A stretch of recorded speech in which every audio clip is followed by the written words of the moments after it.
السلام علیکم ویورز. آج کا سوال ہے، عفت علی ہیں اسلام آباد سے. ان کا انہوں نے ایج بھی لکھی ہے، شی از ماشاء اللہ 35. سوال ان کا بڑا دلچسپ ہے. علاؤالدین خلجی کے بارے میں سوشل میڈیا پہ وائرل ہے کہ انہوں نے اقتدار کے لیے اپنے سگے چچا کو قتل کروایا. آپ سینکڑوں کتابوں کا علم رکھتے ہیں، آپ نے ان کی بادشاہت کے بارے میں ضرور پڑھا ہوگا. ہمیں بھی علاؤالدین خلجی کے بارے میں بتائیں. دیکھو بیٹا، پہلی بات تو یہ ہے کہ وہ صرف سگے چچا ہی نہیں تھے، وہ علاؤالدین خلجی کے سسر بھی تھے. اندھا اعتماد کرتے تھے. ایک فتح کے بعد واپس آئے، انہوں نے کہا کہ جی میرے شہر سے باہر میں چاہ رہا ہوں کہ آپ مجھے ریسیو کریں. وہ اس طرح کا، اینڈ دین ہی بروٹلی مرڈرڈ ہم. لیکن اس میں ایک بات آپ کو عرض کروں کہ ہماری جو ہے نا تاریخ، اس میں ایسے بے شمار واقعات ہیں، اور انسانی تاریخ میں چلتا ہے، صرف ہماری نہیں. اسے کہتے ہیں پاور پلے. انگریزی میں کہتے ہیں کنگ شپ نوز نو کنشپ.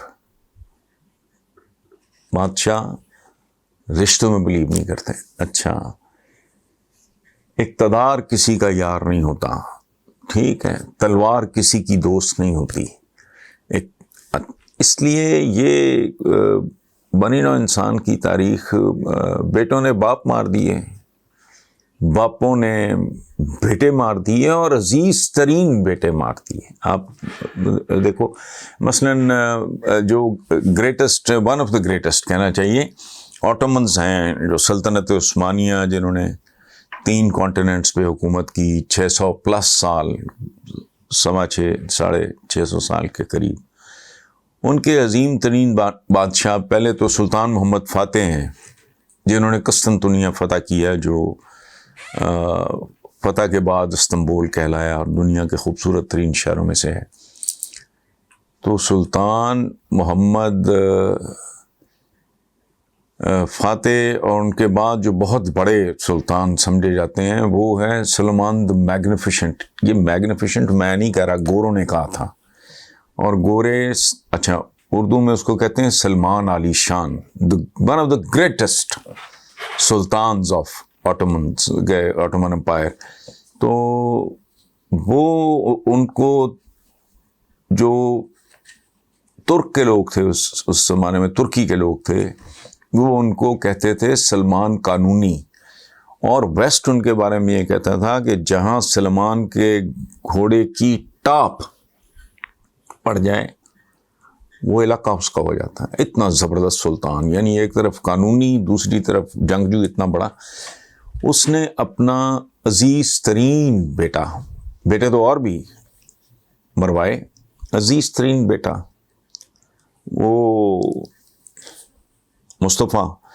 یہ جو سیریل ایک چلا ہے، سیریل تو سیریل ہی ہوتے ہیں، ڈرامہ تو ڈرامہ ہی ہوتا ہے، لیکن بنیادی حقائق اس میں بالکل درست ہوتے ہیں. ابراہیم پاشا کو مروایا، ریالٹی ہے، تاریخ میں لکھا. بیٹے کو مروایا، پھر دوسرے بیازد تھا، اس کو مروایا.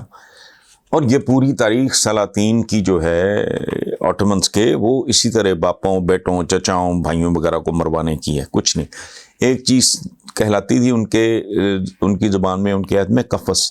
وہ جو دیکھتے. اچھا ایک اور میں آپ کو بات بتاؤں، آٹومنز میں یہ قانون رہا بڑی دیر کہ جو شہزادہ منتخب ہوا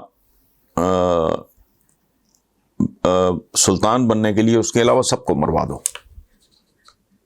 یہ قانون رہا.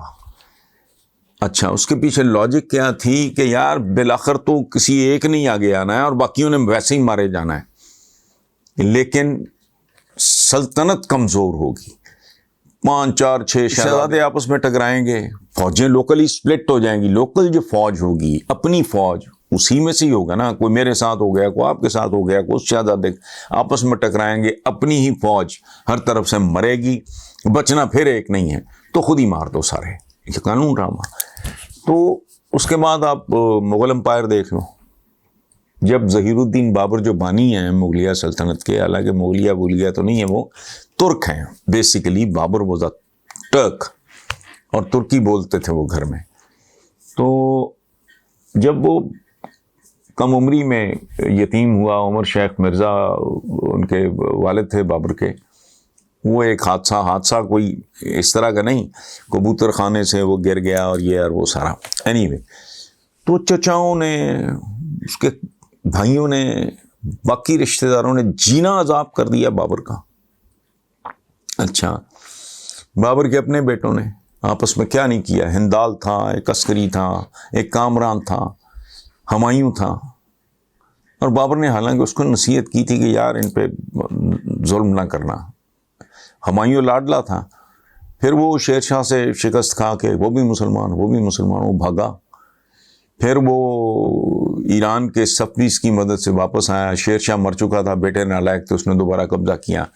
اچھا، یہ ساری تاریخ، یعنی اورنگزیب عالمگیر کو ہم کہتے ہیں حضرت اورنگزیب عالمگیر. حضرت کیا ہے؟ اس نے کوئی بھائی نہیں چھوڑا، بھائیوں کی اولاد نہیں چھوڑی، باپ کو اندر رکھا.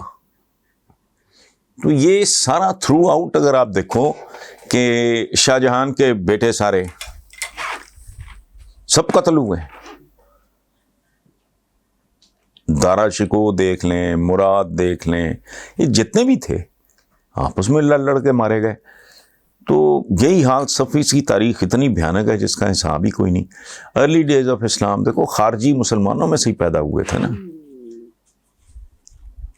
کربلا میں غیر مسلم تو نہیں تھے جو آپس میں. اچھا، اس طرح بنو امیہ کا جب زوال آیا تو بنو عباس نے ان کی قبریں اکھاڑ لیں، مردے نکال کے لٹکا دیے. تو یہ ایک پاور پلے ہے، چلتا رہتا ہے. تو اقتدار کسی کا رشتہ دار نہیں ہوتا اور کسی رشتے کو نہیں مانتا. علاؤالدین خلجی کے تاریخ پہلو بھی بہت سے ہیں، اور علاؤالدین خلجی کے بہت زبردست پہلو بھی ہیں. وہ سلاطین دہلی میں، وہ تو میں بات کر رہا تھا نا سلطان ٹرکی کے، آٹومنز کے، یہ تھے سلاطین دہلی مغلوں سے پہلے. آخری تھا اللہ آپ کا بھلا کرے، ابراہیم لودھی، جس کو بابر نے شکست دی. تہجد گزار آدمی تھا، دلیر آدمی تھا، میدان جنگ میں لڑتا ہوا مارا گیا. دونوں طرف مسلمان تھا. ابراہیم لودھی پانی پت کے میدان میں، ایک طرف ابراہیم لودھی تھا، دوسری طرف ظہیر الدین بابر تھا.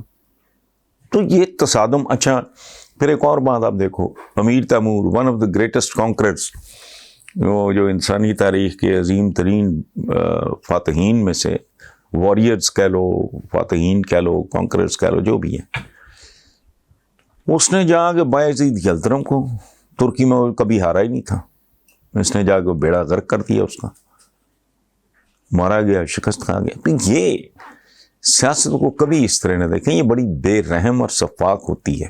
اقتدار جو ہے نا، یہ بہت بھیانک چیز ہے، اور اس کے پیمانے پہ نہ ہی پرکھیں لوگوں کو تو بہتر ہے.